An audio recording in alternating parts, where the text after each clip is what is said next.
अस्सलाम वालेकुम जी, मैं ਤੁਹਾਡਾ ਦੋਸਤ, ਤੁਹਾਡਾ ਭਾਈ ਡਾਕਟਰ ਨਸੀਮ ਰਾਈ ਫਰਮ ਛੱਤਾਪੁਰ। ਅੱਛਾ ਦੋਸਤੋ, ਕਈ ਭਾਈਆਂ ਨੇ ਮੈਸੇਜ ਕੀਤਾ ਕਿ ਜੀ ਡਾਕਟਰ ਸਾਹਿਬ ਗੁਰਦੇ ਦੀ ਪੱਥਰੀ ਦਾ ਇਲਾਜ ਦੱਸੋ। ਤੇ ਦੋਸਤੋ, ਜਦੋਂ ਕਿਸੇ ਦੋਸਤ ਦੇ ਅਜ਼ੀਜ਼ ਦੇ ਅਜ਼ੀਜ਼ਾ ਦੇ ਗੁਰਦੇ ਦੇ ਵਿੱਚ ਦਰਦ ਹੁੰਦਾ ਹੈ ਤੇ ਉਹ ਫੌਰਨ ਕਿਸੇ ਡਾਕਟਰ ਨਾਲ ਰਾਬਤਾ ਕਰਦਾ ਹੈ। ਡਾਕਟਰ ਸਾਹਿਬ ਕਹਿੰਦੇ ਜੀ ਇਹਦਾ ਅਲਟਰਾਸਾਊਂਡ ਕਰਾਓ, ਫਿਰ ਪਤਾ ਲੱਗੇਗਾ। ਅਲਟਰਾਸਾਊਂਡ ਕਰਾਉਣ ਨਾਲ ਪਤਾ ਲੱਗਦਾ ਜੀ ਇਹਦੇ ਗੁਰਦੇ 'ਚ ਪੱਥਰੀ ਆ ਤੇ ਸਰਜਨ ਰਿਕਮੈਂਡ ਕਰ ਦਿੰਦਾ ਜੀ ਇਹਨੂੰ ਫੌਰੀ ਤੌਰ 'ਤੇ ਤੁਸੀਂ ਆਪਰੇਸ਼ਨ ਕਰਾ ਦਿਓ, ਇਹਦਾ ਤੇ ਕੋਈ ਹੋਰ ਹੱਲ ਹੀ ਕੋਈ ਨਹੀਂ। ਦੋਸਤੋ, ਅਗਰ ਤੁਹਾਨੂੰ ਸਰਜਨ ਇਹ ਮਸ਼ਵਰਾ ਦੇਵੇ ਕਿ ਇਹਦਾ ਫੌਰੀ ਤੌਰ 'ਤੇ ਆਪਰੇਸ਼ਨ ਕਰਾ ਦਿਓ ਤੇ ਤੁਸੀਂ ਉਹਦੀ ਗੱਲ 'ਤੇ ਕਦੀ ਵੀ ਅਮਲ ਨਹੀਂ ਕਰਨਾ।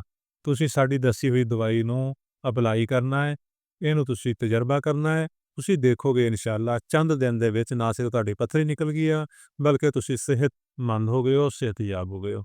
ਅਗਰ ਰਾਈਟ ਕਿਡਨੀ ਦੇ ਵਿੱਚ ਦਾएं ਤਰਫ ਪੱਥਰੀ ਹੈ, ਹੋਮਿਓਪੈਥਿਕ ਦਵਾ ਲਾਈਕੋਪੋਡੀਅਮ 200 ਤਾਕਤ ਦੇ ਵਿੱਚ 5 ਕਤਰੇ ਸੁਬਹ 5 ਸ਼ਾਮ 2 ਘੁੱਟ ਪਾਣੀ 'ਚ ਮਿਲਾ ਕੇ ਪੀਂਦੇ ਰਹੋ। ਹੋਮਿਓਪੈਥਿਕ ਦਵਾ ਥਲਾਸਪੀ ਬਰਸਾ 30 ਤਾਕਤ ਦੇ ਵਿੱਚ 5 ਕਤਰੇ ਸੁਬਹ 5 ਦੁਪਹਿਰ 5 ਸ਼ਾਮ, ਇਹ ਵੀ ਤੁਸੀਂ ਨਾਲ ਇਸਤੇਮਾਲ ਕਰਦੇ ਰਹੋ। 10 ਤੋਂ 15 ਦਿਨ ਦੇ ਵਿੱਚ ਤੁਹਾਡੀ ਪੱਥਰੀ ਰਿਲੀਜ਼ ਹੋ ਜਾਏਗੀ। 1-2 ਦਿਨਾਂ 'ਚ ਤੁਹਾਡਾ ਦਰਦ ਵਗੈਰਾ ਖਤਮ ਹੋ ਜਾਏਗਾ।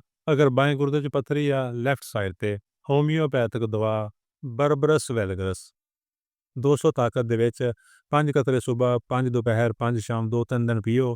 ਜਿਵੇਂ ਦਰਦ ਠੀਕ ਹੋ ਜੇ, ਤੁਹਾਨੂੰ ਆਰਾਮ ਆ ਜੇ, 5 ਕਤਰੇ ਸੁਬਹ ਤੇ 5 ਸ਼ਾਮ 2 ਘੁੱਟ ਪਾਣੀ 'ਚ ਮਿਲਾ ਕੇ ਪੀਂਦੇ ਰਹੋ। ਇਹ ਵੀ ਦਵਾਈ 10 ਤੋਂ 15 ਦਿਨ ਇਸਤੇਮਾਲ ਕਰੋ। ਇਨਸ਼ਾਅੱਲਾ ਤੁਹਾਡੇ ਕਿਡਨੀ ਠੀਕ ਹੋ ਜਾਣਗੇ, ਤੁਹਾਡੇ ਗੁਰਦਿਆਂ ਦੀ ਪੱਥਰੀ ਨਿਕਲ ਜਾਏਗੀ। ਤੁਹਾਨੂੰ ਪਤਾ ਵੀ ਲੱਗੇਗਾ ਕਦੋਂ ਰੇਤ ਬਣ ਕੇ ਨਿਕਲ ਗਈ ਆ।